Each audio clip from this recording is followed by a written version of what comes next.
Hi, this is Jen Rubin, and this is Jen Rubin's Green Room. If you want contrasts in this election, boy, do we have them.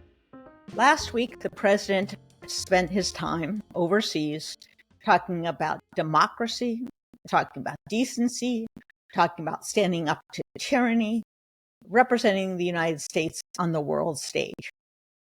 There was no better example of Biden's ability to navigate the requirements of the presidency as commander-in-chief, as an eloquent spokesman, frankly, for the United States, and also someone who deeply understands, is imbued with American values. So you saw that on one half of the screen. And then you have Trump, who on Monday was required to meet with his probation officer. Just stop and think about that. How bizarre is it that someone who has to meet with his probation officer wants to be president of the United States, and millions of people want to help him do that? It's just beyond belief. There was also another Looney Tunes rally that Trump held in the extreme heat in Arizona over the weekend, in which you got the whole panoply of crazy. This was a guy who literally said, "I don't care about you people. I just want your votes." This was a guy who insulted whoever put together his sound system and his teleprompter by saying, "This is shitty work. I don't pay people who do shitty work." He, of course, is infamous for not paying workers. He also had this long diatribe deciding whether he would rather be eaten by sharks or electrocuted. I don't know if I have a preference, but this is insanity. This is the kind of unhinged, self-absorbed craziness that this guy spews.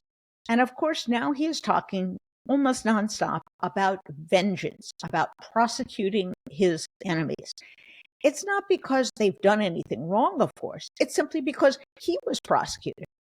Now, this has been the problem for Republicans all along. James Comer and the House Republicans have tried to drum up some basis for impeachment against President Biden, but of course there isn't any. He's not done anything illegal. He's not committed any high crimes and misdemeanors. He didn't instill an insurrectionist. He didn't, for example, threaten to cut off aid to Ukraine in exchange for getting his opponent in some kind of smear campaign, caught up in some kind of smear campaign that the Ukrainians were supposed to come up with. Trump projects because he is, of course, the subject now of innumerable investigations. He's been found liable of rape. He's been found liable in a civil case of defamation. He's been found guilty of 34 criminal counts. He has other criminal cases pending. So to him, this looks like persecution. To the rest of us, it looks like a crime spree, and it should be absolutely disqualifying. And aside from President Biden, who is making the affirmative case for voting for a president who has American values, what a concept, you have Vice President Harris, who is doing a really good job in various settings in making clear there's no place for a convicted felon in the White House. There's no place for someone who wants to use office to exact judgment and exact revenge on his opponents. She had a very good appearance on Jimmy Kimmel, frankly, where she did this in a serious way, but in an informal setting. And she did it again in Michigan when she made the case that you cannot have someone who has broken the law, and she might have added, and also been cited for contempt innumerable times because he has no impulse control, in the Oval Office. It's inconsistent with the requirements of the office. So it should be absolutely clear as day to people which person is on the side of America, on the side of freedom, and which is not. And you have to come to the realization that people who haven't made that decision are either completely checked out right now. They've forgotten what Trump is. They don't listen. They don't watch the news. Or this is what they want. that they are channeling their worst selves, their most evil impulses, their resentment, their anger, their sense that their life is not exciting or complete through Trump. And he is giving them this thrill of excitement, this sense of power, this sense of superiority that they crave. And we've seen this before. All dictators do this. All authoritarians do this. They imbue their followers with a sense of mission, that anything is justified because they have been wrong. On one hand, they are superior. On the other hand, they are victims. And this strange tension is playing out every day in the Trump campaign. Now, meanwhile, in the real world, the war in Gaza has continued. And it was fascinating to see over the weekend two developments. First of all, there was a daring daytime rescue of 4 hostages who had been held for over 9 months in Hamas. And we don't know whether all of the time was spent in these apartment buildings, but at least some of it was. Understand this, apartment buildings where civilians live. There were 2 households where they were being held, this group of 4 people. Were the people who were housing them willing participants? Were they doing this against their will? Whatever the reason, by making civilians into combatants, into participation in the fight against Israel, Hamas has made them legitimate targets. I want to repeat that. You lose the right to protection under international law when you give up the role of civilian bystander and you become a participant, an enabler, an adjunct to, in this case, the terrorists. So the people who are crying crocodile tears that people were killed in the course of this rescue operation. First of all, we don't know how many there really are because we've learned that the Hamas figures are not reliable. Secondly, we don't know how many of these were terrorists or terrorist helpmates who were firing back at the Israelis. And this cannot be simply a numbers game. It's not the same. They have lost the protection of the rule of law, of international law, because they have committed war crimes and because they have involved citizens, or civilians rather, from Gaza. And the people who are gnashing their teeth over the civilian, I put in quotation marks, casualties, really? Do you not see the completely inverted emotional and moral equation that you've set up here? No, it's not the Israelis' job to protect civilians who are now acting as combatants. It's Hamas's war crimes that put them in that position. And yet you have a whole flock of apologists for Hamas running around decrying that 200, or however many people it is, were killed in the course of this rescue operation. Remember, the war started with a war crime, the attack on civilians, the rape of civilians, the kidnapping of civilians. It has continued as a war crime as these hostages are held against the restrictions of international war. It's been a war crime that they've been mistreated. It's a war crime to bring them into a civilian environment. And it's a war crime to put civilians in harm's way.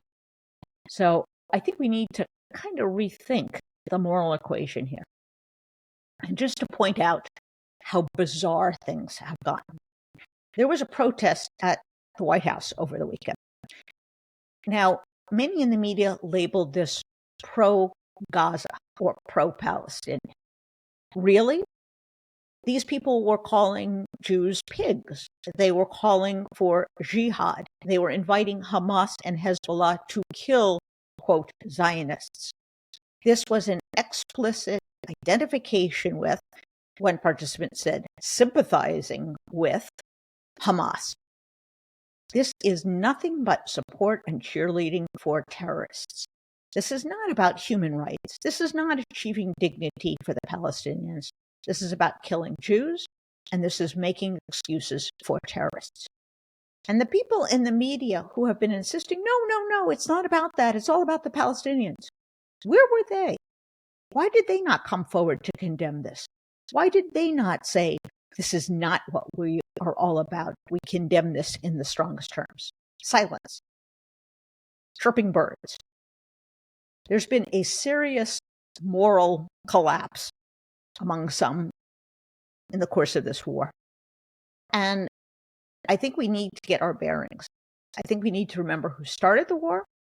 I think we need, yes, to apply pressure to Israel to make sure, to the greatest extent possible, they don't involve actual civilians, innocents, who have no role in the fighting. They need to increase the amount of humanitarian aid. And in fact, they've done those things after pressure from this administration. And remember, Israel accepted the ceasefire proposal that President Biden put out. Yes, they accepted it. And if you had any doubts, you could have listened to Jake Sullivan this weekend, who was on the Sunday shows, who said, Israel accepted it. It's now up to Hamas. So all these people shouting, ceasefire now, go tell it to Hamas, because that's where the problem lies. As Jake Sullivan said, if Hamas said, we're done, release the hostages, the war would end today. So I think we can't forget who did what and who's responsible for what. And as much as we sympathize, agonize for the real civilian population of Gaza, we cannot show sympathy. We should not be encouraging the terrorists, and we should not be making apologies for them. So hopefully the last few days will be somewhat clarifying for the American people. I certainly hope so. But if not, and we go down this road, perhaps we should rethink those student protesters and those encampments on college campuses. Remember, they denied that it was all about anti-Semitism. They denied that they were targeting Jews because they were Jews. This was all about Palestinian self-determination. Maybe not. Maybe that's what we've learned. So contrasts between the presidential candidates, contrasts between the sides in a grotesque, awful war, and we are left in the United States with a Supreme Court that is about to unfurl a whole series of opinions. They're going to be terrible, so brace yourself. And we're soon going to get Trump's sentencing hearing, so we'll see whether he gets jail time or not. And the election will go on. Because the only thing that stops Donald Trump, the only thing to reassert American values, to make sure the authoritarians don't prevail, is defeating Donald Trump. And that's what all of us have to do. So if you like this program and you like our other programs, please tell your friends. They can listen and follow. Click right there on Apple Podcasts, Spotify, YouTube, or wherever they get their podcasts. Bye-bye.